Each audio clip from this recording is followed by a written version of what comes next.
ಭಗವಂತರಿಗಳೇ, ಅನಂತ ಕುಲವಾದಂತಹ ಸಾನ್ನಿಧ್ಯವನ್ನೇ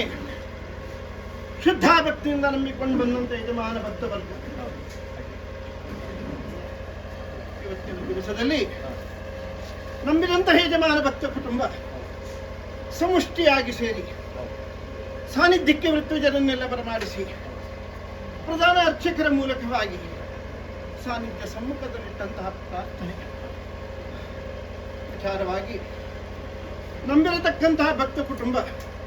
ಸ್ಥಳ ಭಾಗತ್ವದಲ್ಲಿ ಜನಜೀವನ ಮಾಡಿದಂತಹ ಸಂದರ್ಭದಲ್ಲಿ ಹಲವು ರೀತಿಯಾಗಿರತಕ್ಕಂತಹ ನಷ್ಟ ಕಷ್ಟಾದಿಗಳನ್ನು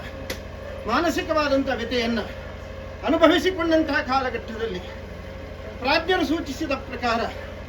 ಸಾನ್ನಿಧ್ಯ ಸಂಬಂಧಿತವಾದಂತಹ ಬಾಧತ್ವಗಳನ್ನು, ಕುಟುಂಬ ಸಂಬಂಧವಾದಂತಹ ದೋಷತ್ವಗಳನ್ನು, ಭೂ ಸಂಬಂಧವಾದಂತಹ ಬಾಧೆಗಳನ್ನೆಲ್ಲ ಅನುಭವಿಸಿಕೊಂಡಂತಹ ಕಾಲಘಟ್ಟದಲ್ಲಿ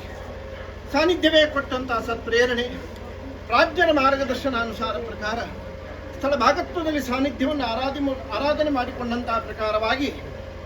ಯಜಮಾನ ವರ್ಗಕ್ಕೆ ಈ ಕಾಲದ ತನಕ ಸಾನ್ನಿಧ್ಯದ ಸಂಪೂರ್ಣವಾದಂತಹ ಅನುಗ್ರಹ,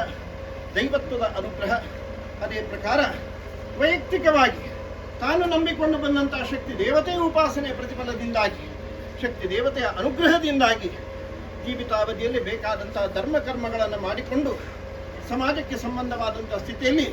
ಉತ್ತರೋತ್ತರವಾದಂತಹ ಸ್ಥಿತಿಯಲ್ಲೂ ಕೂಡ ಒಳ್ಳೆಯ ಜೀವನವನ್ನು ಮಾಡಿಕೊಂಡು